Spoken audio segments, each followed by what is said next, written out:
जब भी किसी की आशा और इच्छा भंग होती है तो उसका हृदय क्रोध से भर जाता है। इच्छाओं के अपूर्ण रहने के तो कई कारण हो सकते हैं, और कभी कभी इच्छाओं का स्वरूप ही ऐसा होता है कि वो पूर्ण नहीं हो पाती। बिना परिस्थिति पर विचार किए किसी को अपराधी मान लेना न्याय नहीं, प्रतिशोध है। न्याय का आधार तो दया है, करुणा है, और प्रतिशोध का आधार क्रोध। हृदय में करुणा धारण किए बिना किसी के अपराध के विषय में विचार करना, किसी को दंड देना क्या अपने आप में ही अन्याय नहीं? स्वयं विचार कीजिए। सपनों और पूर्वाभासों के आधार पर हम भविष्य के सुख दुख की कल्पना करते हैं। भविष्य के दुख का कारण दूर करने के लिए हम आज योजना बनाते हैं। जब संकट आता है तब उसका निवारण करने वाली शक्ति भी जन्म लेती है। संकट का जन्म है एक अवसर का जन्म, अपने आप को बदलने का अवसर, अपने विचारों को ऊंचाई पर करने का अवसर, अपनी आत्मा को बलवान और ज्ञान मंडित बनाने का अवसर। जो ये कर पाता है उसे कोई संकट नहीं होता, किंतु जो ये नहीं कर पाता वो तो स्वयं एक संकट है विश्व के लिए। विचार कीजिए। परंपरा में धर्म बसता है और परंपराएं ही धर्म को संभालने का कार्य करती हैं, ये सत्य है। पर क्या केवल परंपरा ही धर्म है? इस पत्थर में शिल्प है, ये पत्थर शिल्प नहीं। शिल्प को उजागर करने के लिए उसे तोड़ना पड़ता है, अनावश्यक भागों को दूर करना पड़ता है। ठीक उसी प्रकार परंपराओं में धर्म ढूंढना पड़ता है। परंपरा को पूर्णता छोड़ देने वाला धर्म से वंचित रह जाता है, और परंपरा का अंध अनुकरण करने वाला भी धर्म को प्राप्त नहीं कर पाता। तो क्या सच्चा धर्म प्राप्त करने के लिए हृदय में ज्ञान से जन्मा विवेक आवश्यक है? और ऐसे विवेक के बिना जिसे धर्म मान भी लिया जाए, जो वास्तव में धर्म ना भी हो, ऐसा भी तो हो सकता है। स्वयं विचार कीजिएगा। भविष्य के आधार पर सब आज का निर्णय लेना चाहते हैं, पर भविष्य तो कोई नहीं जानता, केवल कल्पना ही की जा सकती है।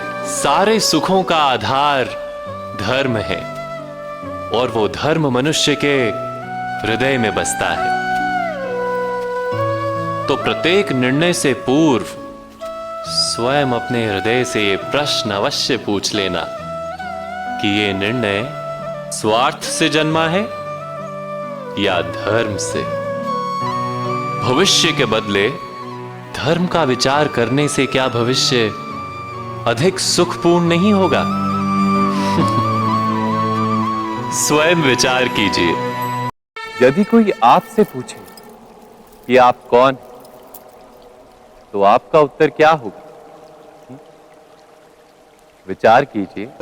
कुछ पाने से मिली सफलता, कुछ ना पाने से मिली निष्फलता ही आपका परिचय। ये कथा नहीं है केवल इच्छाओं के संघर्ष की, नहीं है केवल महत्वाकांक्षाओं से जन्म लेने वाले भयावह रक्तपात। ये कथा है इच्छाओं के गर्भ से उदित होते हुए ज्ञान। आप सभी को निमंत्रण देता हूं इस यात्रा पे चलने का, जो जीवन का मर्म सिखाएगी, मनुष्य का धर्म सिखाएगी, कीचड़ से उठकर कमल बनने का कर्म सिखाएगी। और इस यात्रा का नाम है महाभारत।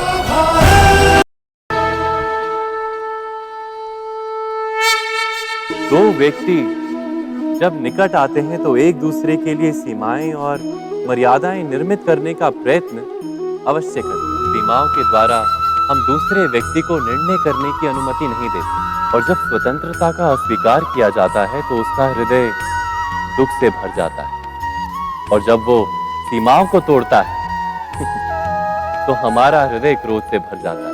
पर यदि एक दूसरे की स्वतंत्रता का सम्मान किया जाए तो किसी मर्यादाओं या सीमाओं की आवश्यकता ही नहीं होती।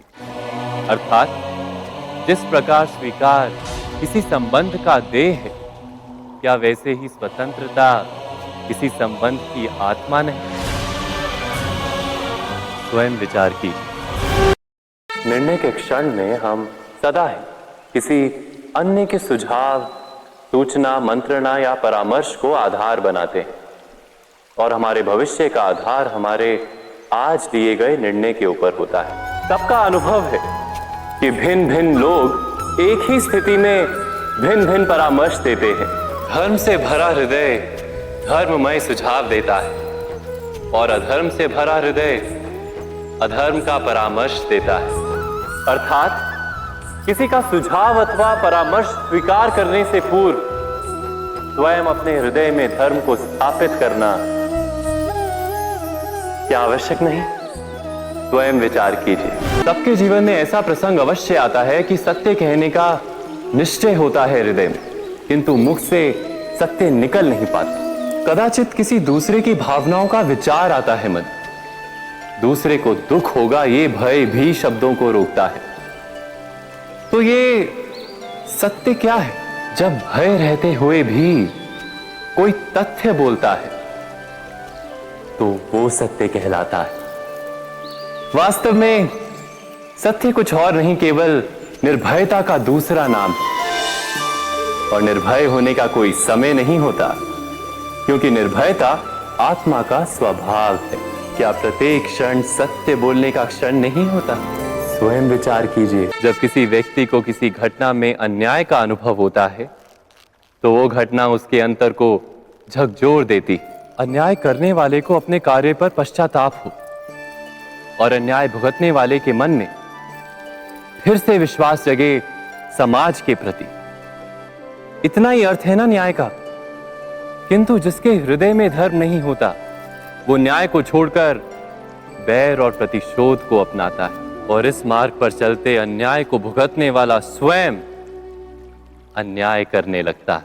न्याय और प्रतिशोध के बीच बहुत कम अंतर होता है और इसी अंतर का नाम है धर्म। क्या ये सत्य नहीं? स्वयं विचार कीजिए। पूर्वजों की इच्छा, आशा, महत्वाकांक्षा, क्रोध, बैर, प्रतिशोध, यही सब आने वाली पीढ़ी की धरोहर बनते हैं। आपने अपनी संतानों को क्या दिया आज तक? अवश्य प्रेम, ज्ञान, संपत्ति आदि दिए, पर क्या साथ ही साथ उनके मन को मैल से भर देने वाले पूर्व ग्रह नहीं दिए?